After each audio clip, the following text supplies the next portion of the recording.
Welcome back to Crash Bandicoot 2, hopefully with much better audio this time. Fingers crossed.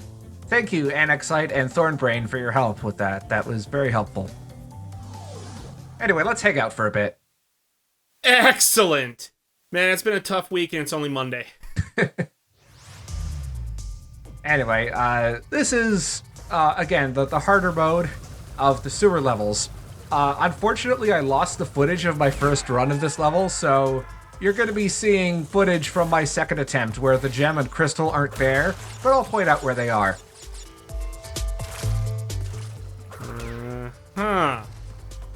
Oh, Lord. Everything is rolling at you. Yeah, these cleaner bots, there's a specific spawn point where you hit a trigger on the floor, and then they just start coming at you until you get to the end of the pipe. It worked like that in the original, too.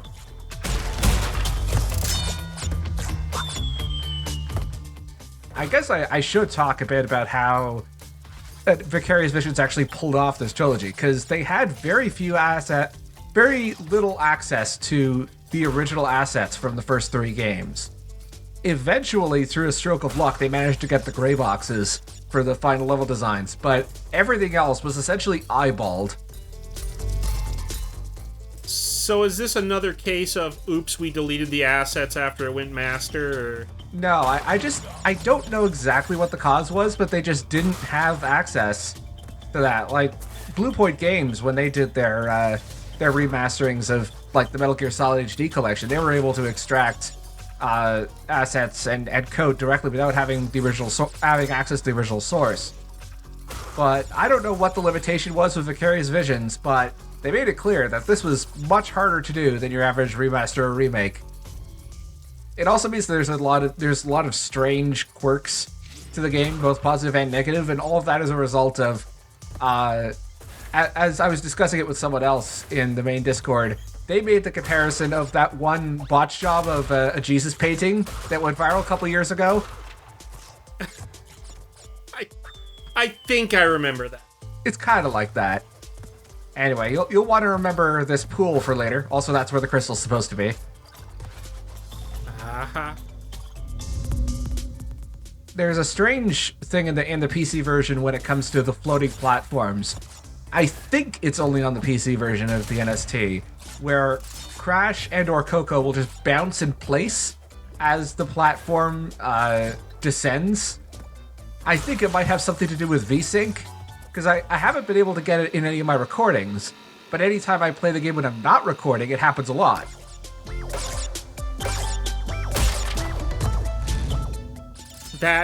Yeah, because I don't see the bounce here. Yeah, just promise me, it definitely happens. No, you're not crazy. Yeah. Well, not completely. 3 games later, we'll have to double check. In the original, I specifically remember hitting that Nitro crate switch that absolutely destroys the frame rate. Like, it goes like under 10 frames a second for a while. Okay, let's just pretend we got the gem. I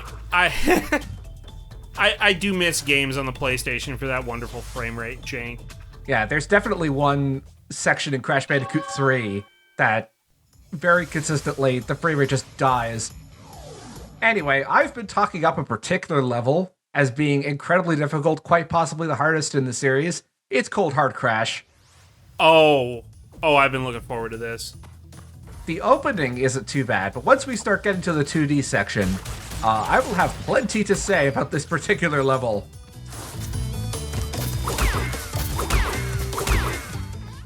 This was also in the early days of Crash modding for custom levels. Usually, this level was used as a basis because they couldn't change geometry yet, so they was just remixes of Cold Hard Crash. Anyway, sorry, I think you're in the middle of saying something there. I was waiting for the penguins to be an infinite spawner. Oh god, no. This level isn't that cruel. It comes close at points, but there is one specific area where it hides information from you that is critical to getting the clear gem. I will bring that up when we see it.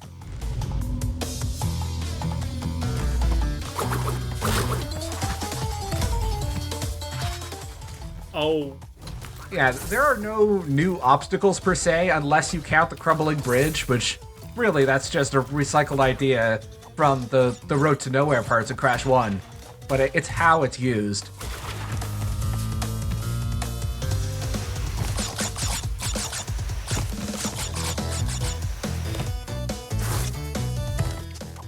They're just mixing stuff up to be cruel at this point. Yeah, this is not a level that introduces new ideas. It's a level that makes you feel pain with old ideas. There's also no reason to really go through that TNT puzzle unless you want the extra lives.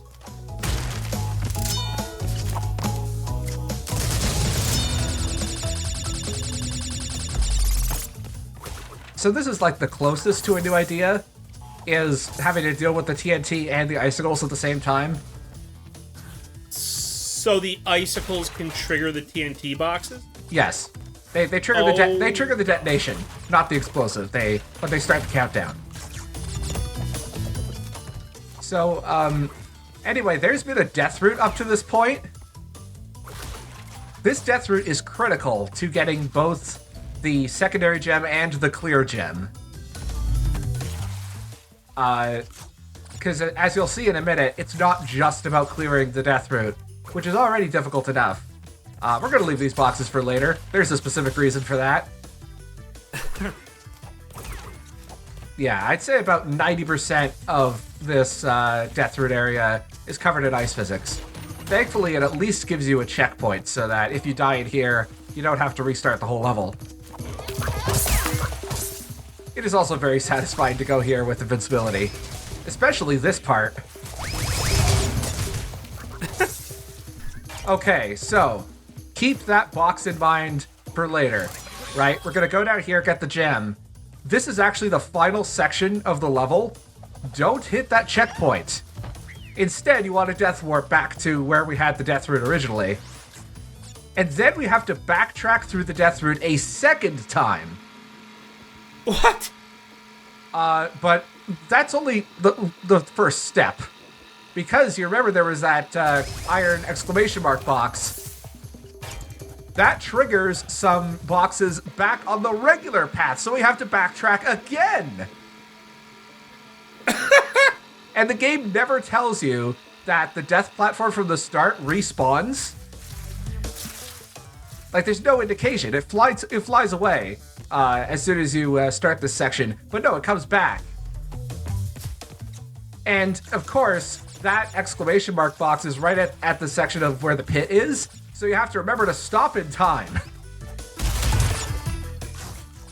In speedruns of the PS1 version of Crash 2, there's a glitch involving duplicating boxes near the bonus round. There's actually so many boxes there that you can slide off and die while the box counter is still going. And that creates a number of duplicates of those boxes that carry over.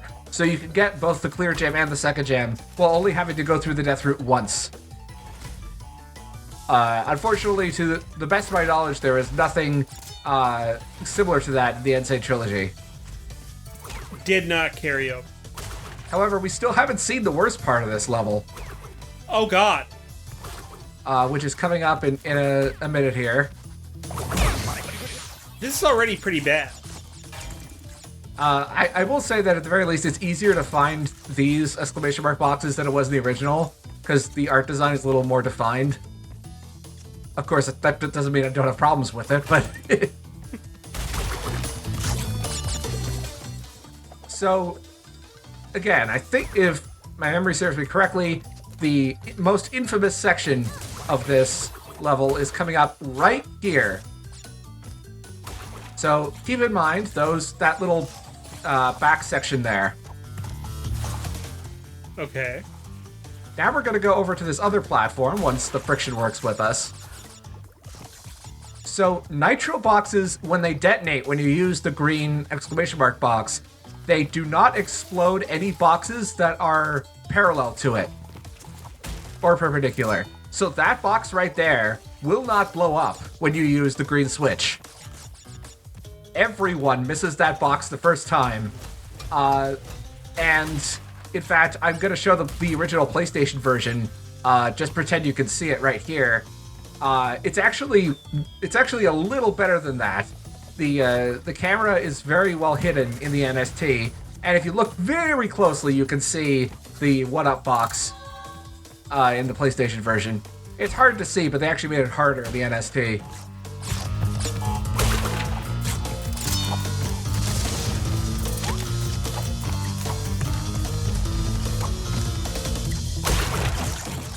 I know, it's a lot to process, isn't it? Yeah, no, this is kind of nutty. Like, I don't know how kids finish this. It's gotten to the point where 154 out of 155 has become something of a meme in the Crash fandom, specifically relating to this level. Because everybody misses that box.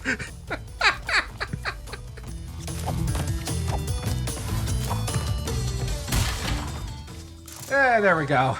This was the level that had me stuck for weeks for recording because I couldn't get a clean take, and eventually I had to settle for this take, which I cut out about 15 failed attempts at the death route, both getting there and backtracking.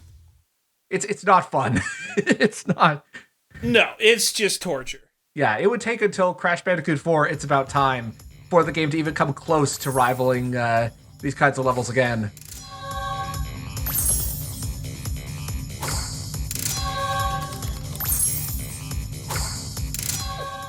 Now, when you go into cutscenes playing as Coco, it can get pretty silly. Crash, I haven't got much time. Cortex has almost completed the new space station. Something's not right with his statements. Beware the tricks he's trying.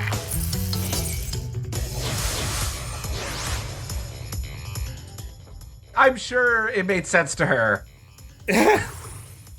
When you say weird in cutscenes, if you enter them as Coco. Yeah, because Coco cannot interact in cutscenes, especially in situations where she's talking to herself. So, in the context of that, Coco, Coco essentially goes away just to talk to Crash, then comes back. Anyway, this is a new variation on the man-eating plant. This one shoots pollen grenades. We're not gonna get sued by Nintendo, guys, I swear.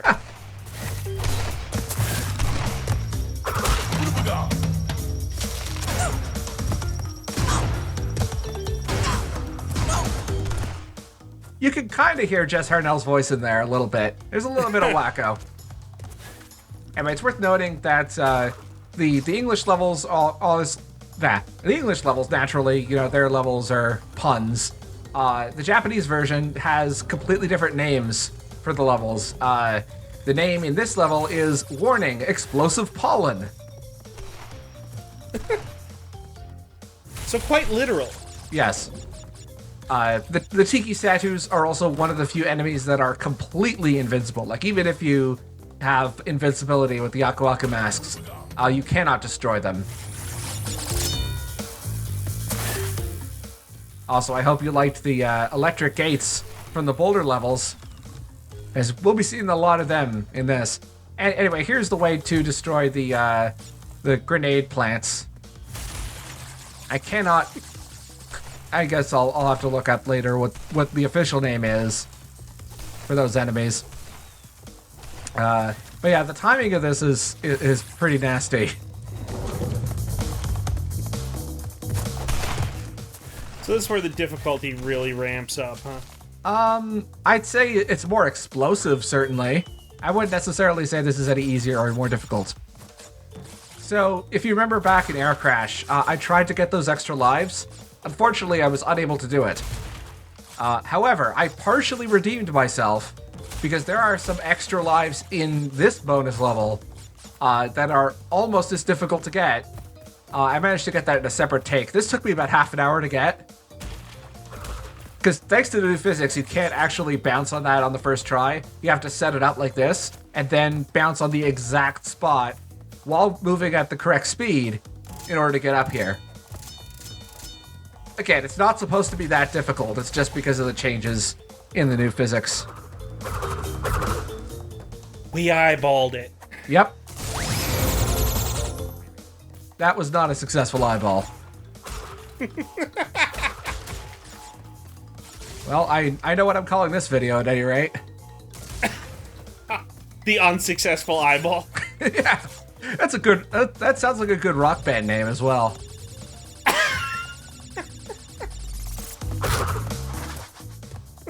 I'm trying to remember because there's another. Yeah, okay. So this one also has a death route, and the death route is actually going to introduce another brand new mechanic for this area that only shows up in the levels that are themed in this area. Okay. Spitters, mines. So I hope no one here has melissophobia.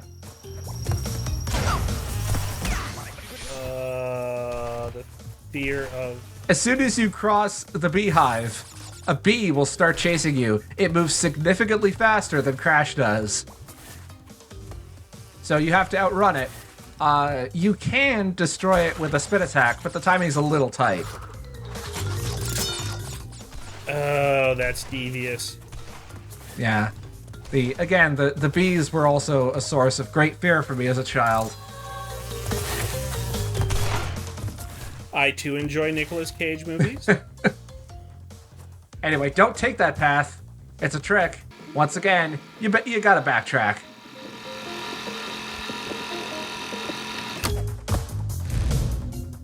They've started getting really devious with this backtracking stuff. Yeah, thankfully the fifth warp room isn't as bad about it. Anyway, the original version had a trick where if you did a slide jump on top of the beehive, then you could actually delay how long it took for the bees to spawn. But that doesn't work in this version. In fact, if you stayed on top of the beehive, the bees will start spawning right away, and more likely than not, they will kill you instantly. Oh, you got him. Yep. And here's the other new mechanic that this area introduces. That looks pretty dangerous. So let's dig underground. We are completely immune to the pollen grenades, and we can also sneak up underneath the grenade plants and spin attack them. Aside from doing a belly flop, it is the only way to kill them. I have to admit that's clever. I don't know if actual bandicoots are burrowing animals, but it's clever. Well, we can assume that this was some kind of genetic mutation as a result of Cortex's Evolvo Ray. Okay, yeah, no, I'll buy it. And it takes several years for various mutations to come up, which is why Crash gets new moves over the course of the series. I have no idea if that's canon. I just like to think of it that way. Yeah, I mean, let's go with it. Anyway, this area isn't particularly special. Yeah, let's keep going through here, and this is the ultimate test, at least temporarily, for the bee obstacle. We also have these lumberjack lab assistants. With mallets. Yeah, they will crush you with the mallet if you go up to them and don't attack them. Like, it's very quick.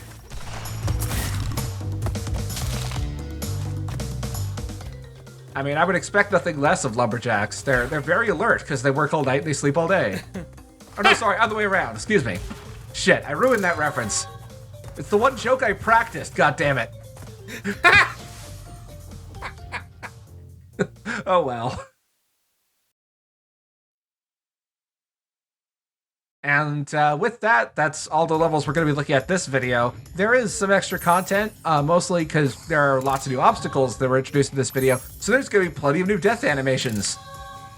Ooh! Including one that was cut from the Sane Trilogy, and I'm very sad about it, because it was one of my favorite death animations from the PS1 version.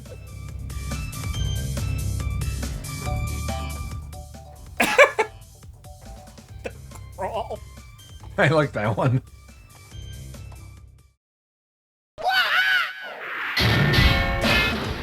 So here's the death animation for the lumberjacks. This is taken straight out of the original. And this is actually one of the death animations where Coco has her own variant. Also, don't slide on top of TNT boxes, because that happens. Oof. I also like her shoe on the other side. Anyway, this is the Pollen grenade death animation for the original.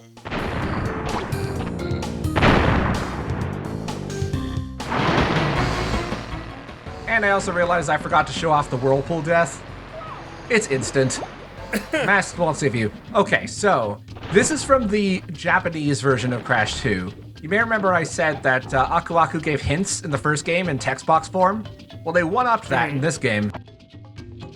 向かってくる鳥はくちばしが危ない。ジャンプで避けるのじゃ。 Oh, he talks. Yeah, Aku Aku is fully voiced, and I think there's about 2 or 3 lines that he can say in any given level. They're all dedicated to each level. They're usually things that they give away gameplay things that may not be so obvious to a Japanese audience. Things like using the belly flop to get rid of the grenade plants, things like that. Short little punchy things that they could fit on one disc. Yeah, in the Japanese version of Crash 1, it was just a text box form, but I really like the 3D model that they made for Aku Aku, because normally he's just a 2D texture, but the 3D model they gave for him is very silly. His mouth moves kind of reminds me of something Jim Henson would have done. It's nice. Yeah, great. Anyway, next time we will finish up Warp Room 4. All right.